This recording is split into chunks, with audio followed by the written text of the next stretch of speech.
वर्ष रहे गिरिराज जी का छत्र, ऐसे भक्त को कृपा छत्र से हर समय सुरक्षित रखा जाता है। भक्त बनने के लिए कोई विशेष लायकात की आवश्यकता नहीं। मैं समस्त गुणों से हीन, पर मैं अपने प्रभु का, बस यही लायकात है। प्रभु की सिवा यदि आपका कोई अन्य आश्रय तो आपको धोखा लगेगा। नहीं तो सच्ची कह रहे हैं, इसी जन्म में निहाल हो जाओगे। एक बात केवल स्वीकार करो कि प्रभु के सिवा मेरा कोई नहीं है, और है भी नहीं। स्वीकार कर लोगे तो तुम्हें अनुभव में आने लगे। हम प्रतिपल देखते हैं, प्रतिपल। वो केवल अपनापन चाहते, केवल अपनापन, कोई दूसरा नहीं होना चाहिए। बस कहाँ बाहर तो देखो आप सब हमारे हो, जो भाव मानो वो आपको श्री जी जाने। अंदर से हमारे आप श्री जी के जन हो और हम आपके सेवक हैं। बाहर से कुछ भी व्यवहार मानो, कोई बाहर से व्यवहार का कोई अस्तित्व नहीं, अंदर की बात का अस्तित्व होता है। आप सब हमारी स्वामिनी के परिकर हो, हम आपके दास हैं। बस इस बात से हमारा अपनापन आपसे है, नहीं श्री जी के सिवा किसी से कोई अपनापन नहीं।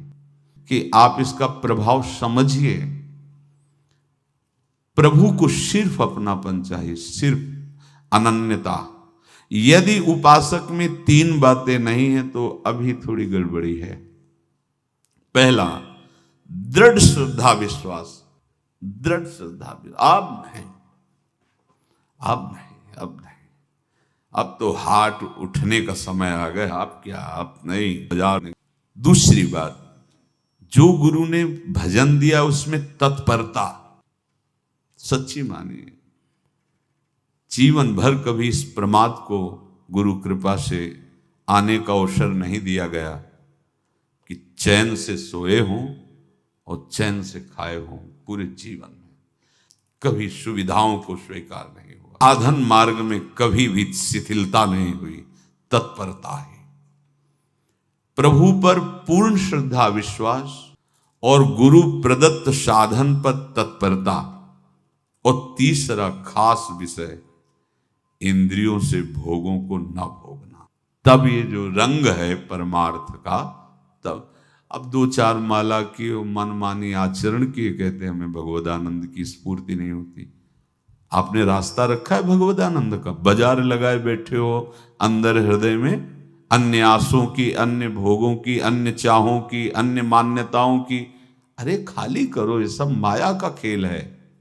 एकमात्र प्रभु, बस जब ठन जाएगी ये बात। अच्छा गौर से देखो क्या है, जब चलोगे तो क्या होगा। चलने की तो सोचो, उस दिन की सोचो जिस दिन चलना है, और किस दिन चलना है पता ही नहीं है। तब तो और होश में हो जाओ। आप श्रद्धा और विश्वास अटूट अपने इष्ट पर। हमारे हृदय में जो गुरुदेव ने उपासना का बीज रोपण किया, तत्परता। आपको हृदय की बात कहता हूं, माया के पास केवल प्रलोभन है, ये सुख में बांधती है। सुख का प्रलोभन अच्छे से सजा के पेश करके देना, साधक को भ्रष्ट करना, ये इसका स्वभाव है माया का। माया किसी व्यक्ति का नाम नहीं, किसी शरीर का नाम नहीं। भगवद विमुखता जिस वस्तु व्यक्ति स्थान से हो वही माया है।